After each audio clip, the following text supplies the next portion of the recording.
Notícia na Espanha. Vamos conhecer um pouquinho mais sobre Carlinhos, o novo contratado do Flamengo? Fala galera rubro-negra, estamos chegando com mais um vídeo aqui no canal Camisa 10 da Nação. O seu, o meu, o nosso canal de notícias e informações do Flamengo, esse Flamengo que a gente tanto ama. Mas antes de começarmos com as notícias, gostaríamos de pedir a você que acompanha o nosso canal e ainda não é inscrito, para se inscrever aqui embaixo no botão inscreva-se, ativar o sininho da notificação, porque assim, sempre que postarmos um vídeo novo, você será notificado e, claro, deixar também o seu like e o seu comentário, porque isso ajuda demais o nosso trabalho e é muito importante para nós. E, como sempre falamos, é rapidinho. Papum. E deu. Assim é. Bom, bora começar então com as notícias. Vamos. Alguém aí tá com saudade do Renato Gaúcho? Eu não tenho culpa, Já galera. tem um tempinho que ele não aparece, hein? É verdade. Ontem, em entrevista coletiva, ele fez questão absoluta de, mais uma vez, falar sobre a superioridade do Flamengo, que, segundo ele, é o time que melhor apresenta o futebol no país. Também fez questão de mencionar o fato de o Mengão ter dois times para disputar os campeonatos e debochou do Internacional, que fez investimentos e não conseguiu chegar na final do Campeonato Gaúcho, perdendo a classificação para o Juventude. Segundo ele, galera, hoje os outros times brigam e o Flamengo tem um plantel a ser seguido ou derrubado. Assim é. Que isso, hein? É. Bom, galera, seguindo com as notícias, arco zero. Essa é a expressão usada por Tite e pelos jogadores do Flamengo para celebrar quando o time não sofre gols nas partidas. E no jogo contra o Nova Iguaçu, no sábado, Agustin Rossi entrou no top 10 do Brasil de maior sequência sem ser vazado, superando o rubro-negro campeão mundial Raul Plasman. Vamos dar uma olhadinha como tá esse top 10? Opa! Bora lá, começando Mazzaropi, na época do Vasco, 1816 minutos, entre 1977 e 1978. Em segundo está o Neneca, do Náutico, com 1.636 minutos, em 1974. Em terceiro, Jorge Reis, Rio Branco, 1.604 minutos, entre 1970 e 1971. Em quarto está o Zete, do Palmeiras, 1.238 minutos, em 1987.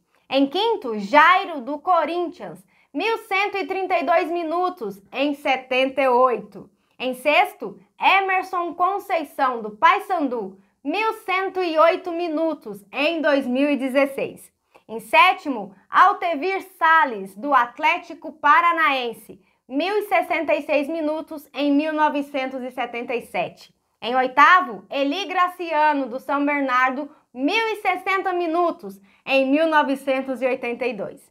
Em nono, Emerson Leão, do Palmeiras, 1.057 minutos, em 1973. E em décimo, o nosso argentino Agustin Rossi, com 1.055 minutos em 2024. Acabou de superar Raul Plasman, nosso goleiro de 1981. E só um detalhe, o quarto, Zete, na época, sim, ele jogava pelo Palmeiras antes de ser transferido para o São Paulo, viu, galera? Não se assustem. E um detalhe aí, hein? A 2 minutos apenas de ultrapassar Emerson Leão. É um tantinho assim. É. Não é? Só um pouquinho, viu? Seguindo com as notícias, galera, para quem assiste BBB, vai achar que o Vasco da Gama é do quarto das fadas. Nada pode ser dito contra eles. É verdade. Um absurdo, Jô. Você tá muito BBB pro meu gosto, é sua culpa. Amigos, durante o jogo contra o Nova Iguaçu, a primeira partida pela final do Campeonato Carioca, a torcida do Mengão cantou E em algumas dessas músicas o nome do Vasco aparecia e de alguns jogadores. E isso foi considerado canto homofóbico pela maneira que foram colocadas as letras na canção. O Flamengo não ganha dinheiro pela conquista, porém pode ser tanto penalizado financeiramente como uma punição de jogos com portões fechados devido a esses cantos. Uma coisa aqui que a gente pede, agora falando muito sério, vamos tomar cuidado com o que a gente fala. Muitas vezes, no tom de brincadeira, a rivalidade extrapola o campo e acaba prejudicando o principal, que é o nosso time. A gente não pode perder mando de campo, não pode estar perdendo dinheiro quando não recebe, inclusive, por esse tipo de atitude. Tá errado. Realmente vamos tomar cuidado aí, rapaziada. Bom, galera, seguindo com as notícias, quando um jogador chega no Flamengo ou então um garoto da base sobe para o profissional, sempre tem que ter o famoso trote de batismo. E dessa vez não foi diferente. Novatos em viagens de Libertadores, o zagueiro Léo Ortiz e os garotos Everton, Diogo Alves e Lohan tiveram que subir na mesa para um show de talentos. A missão era imitar um animal. Léo Ortiz, o tigre, e Everton, o urso, arrancaram muitas risadas dos veteranos do Flamengo, vamos dizer assim. Mas os grandes momentos dessa noite de talentos rubro-negra ficaram para a arara do goleiro Diogo Alves e o pitbull sem coleira do Lohan. Lohan, meu Deus, da onde você tirou isso, garoto? Homofobia! Deixa o cara, pô! Mas tem algo errado nessa história. Tem, Ju? Cadê o trote de Matias Vinha e Nico de la Cruz? Ô, neném. Veteranos, bora organizar aí, a gente Mas quer ver também. aí o buraco é mais embaixo. Tô esperando. Continuando com as notícias. Pô, galera, naquela entrevista que a gente mencionou um trecho hoje pela manhã de Rodolfo Landim à CBN, também foi questionado com relação a estádio, qual que é a projeção do Flamengo, quanto espera gastar. Rodolfo Landim foi categórico na resposta ao afirmar que, em qualquer país, um investimento de 1,5 a 2 bilhões traria, sem dúvida nenhuma, crescimento à região a qual um investimento do porte desse de um estádio que o Flamengo está pleiteando construir seja feito. Ou seja, traria o progresso. O Flamengo, inclusive, está estudando a melhor maneira de fazer o financiamento para fazer o pagamento desse estádio junto com o terreno que não comprometa as finanças do nosso Mengão. Aí, amigos, é aquele momento que começa a rolar papo de SAF, de investidores. É só nesse ponto que eu acho que a gente tem que ficar um pouco ligeiro com relação à maneira que vai ser construída. A valorização que o Flamengo, sim, vai proporcionar à área, eu não tenho a menor dúvida, seria sucesso total. Resta ceder daqui, ceder um pouquinho de lá, para a gente, por fim, ter direito a não sonhar, ver como realidade o estádio do nosso Mengão, Arthur Antunes de Coimbra. Vamos esperar, né? Não é, Ju? Bom, galera, e seguindo com as notícias, o Léo Ortiz já teve o trote de batismo, já está mais do que batizado e tem grandes chances de fazer a sua estreia pelo Flamengo no jogo de amanhã. Oh! Segundo trouxe o jornalista Vene Casagrande, Fabrício Bruno está muito cansado devido aos jogos na data FIFA e com isso pode ser poupado contra o Milionários amanhã. Sendo assim, Léo Ortiz tem grande chance de ser titular nesse jogo ao lado do nosso outro Léo, o Léo Pereira. Será que veremos a nossa dupla de Léos amanhã? Poxa, a expectativa criada desde a contratação do Ortiz pelo Flamengo é muito grande em ver ele jogando, não é verdade? Engraçado, né?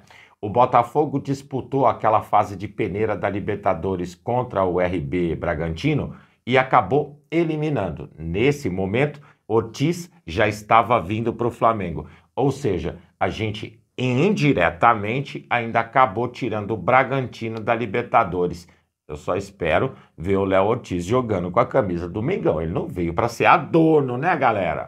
E mais uma vez a gente fala, banco de reservas do Flamengo, que isso, hein? É um Sai luxo. Fabrício Bruno e me entra Léo Ortiz. É um luxo. Banco de reservas do Mengão realmente está complicado para os adversários. Aqui é Flamengo, amigos. Só lamento. Continuando com as notícias, a gente não costuma fazer esse tipo de coisa no programa, mas, amigos, repercutiu até na Espanha. Aí a gente se viu na obrigação de explanar um pouquinho sobre a vida de Carlinhos. Hoje, com 27 anos, jogador formado nas divisões de base do Corinthians, tem algumas passagens na vida desse jogador que vale a pena ser ressaltada. Por quê? Porque faz parte da grande maioria dos profissionais que buscam um lugar ao sol e, na maioria das vezes, não chega.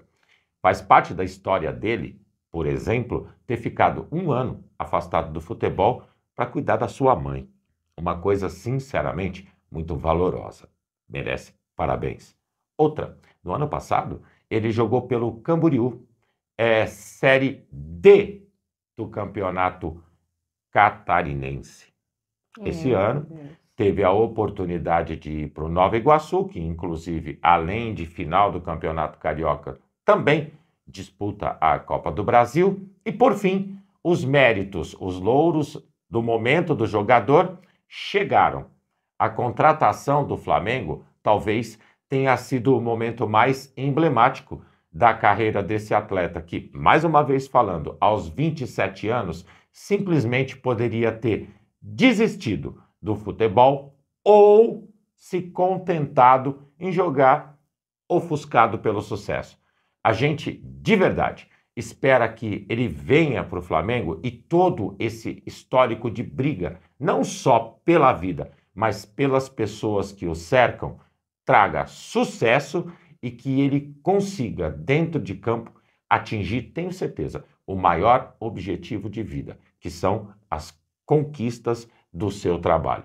Seja bem-vindo, principalmente depois dessa história, Carlinhos. Que história e parabéns, Carlinhos. Bom, galera, e essas eram as notícias que tínhamos para vocês agora à tarde. Lembrando, você que é novo no canal e ainda não é inscrito, dá uma forcinha pra gente, botão aqui embaixo, já se inscreve, deixa o seu like, o seu comentário, compartilhem pra geral, porque vocês sabem, juntos somos mais fortes. Muito mais fortes, amigos. Pessoal, fiquem bem, uma excelente tarde a todos vocês, um grande abraço e até o próximo vídeo. Amigos e amigas, tchau, tchau.